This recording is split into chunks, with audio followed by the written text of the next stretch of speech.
Mr. Speaker, ladies and gentlemen, time and time again, the world has been at the mercy of hegemonic world powers. Currently, we have the United States. Before that, we had the British Empire. And before that, we had Spain in the 16th to 17th century. This has largely been dominated by richer and larger states that use their influence, power, and capacity to dominate the world and even go into multiple forms of direct war and proxy war in their name, in their desire to liberate and forward their own definition of globalization. We think that's a disgrace. The United Nations, World Trade Organization, IMF, and ICC are all, by and large, Bretton Woods institutions that are dictated and controlled by the West and those singular large powers and their cronies in the name of creating peace.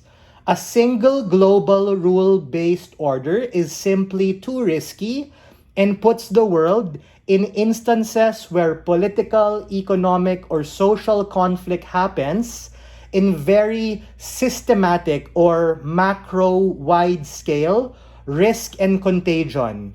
We see that right now in 2026 with the Iran war. We saw that in 2020 with coronavirus and the pandemic.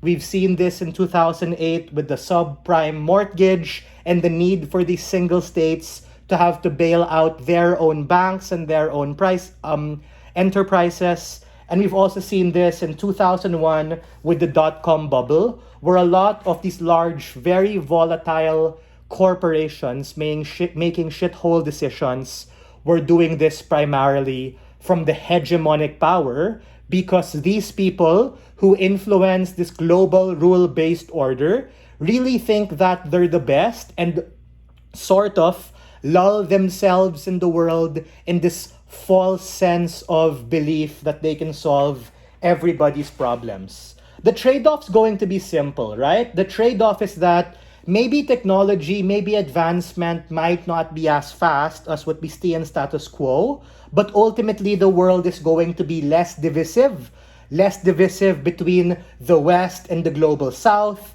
less divisive between the developed world and the developing world.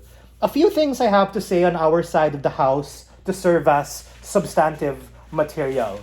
Firstly, this prefers a world motion and a comparison of worlds. That is to say, this sort of world reset, because we live in status quo and both of these coexist, are going to have two main differences.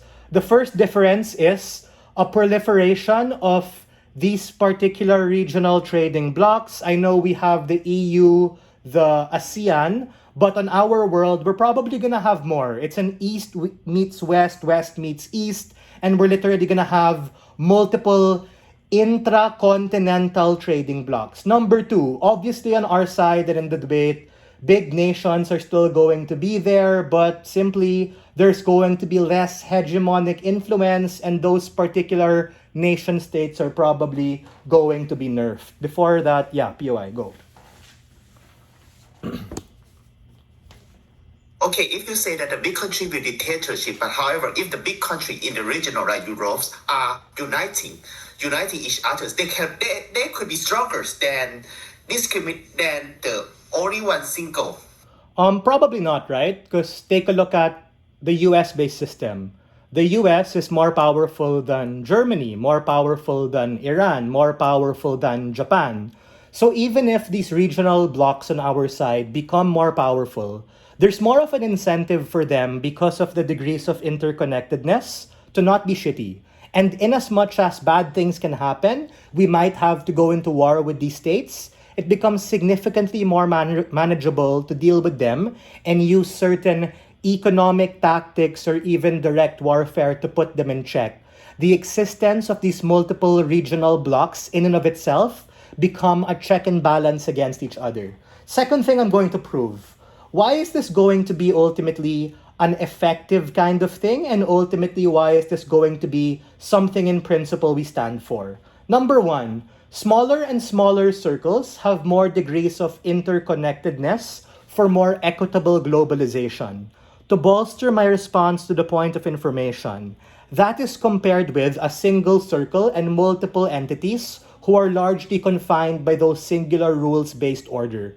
We need to understand a lot of these nations have very different histories, cultures, ethnicities. That in and of itself makes the existence of these regional blocs more specifically nuanced to the things that they need at different points in time, as opposed to us being solely reliant on Western liberal democratic values likely to happen on their side, or whoever hegemonic power is calling and creating the rules of the game. Number two, these particular smaller actors and developing nations are going to get more enfranchisement and redress for bad things that happen. Probably war can still happen, there's going to be some sort of influence and colonization, but the ability for them to be able to coalesce between their region and other regions makes it significantly easier to hold authoritarian states by and large accountable for the bad things they do. Number three, it promotes friend-shoring and near-shoring that lowers the cost of business and the distribution of enterprise. As opposed to in status quo, where we're very reliant on NVIDIA or the Magnificent Seven or TSMC in Taiwan, we are going to have more innovation and competition for these enterprises to be able to forward new ideas that can go to market in a approximately cheaper way, just like we do with artificial intelligence and just like what we can do with precision medicine to be able to help the world. Number four, on their comparative, things like the development of AI become solely dictated by American intelligence, what Trump wants, what the British Empire would have wanted, what the Spaniards have wanted. Ladies and gentlemen, Ray Dalio was right. It's time for a changing world order. We don't want to consistently walk on eggshells when we're reliant politically, socially, and economically on these other people. We are very proud to open this debate and stand on side proposition. Thank you.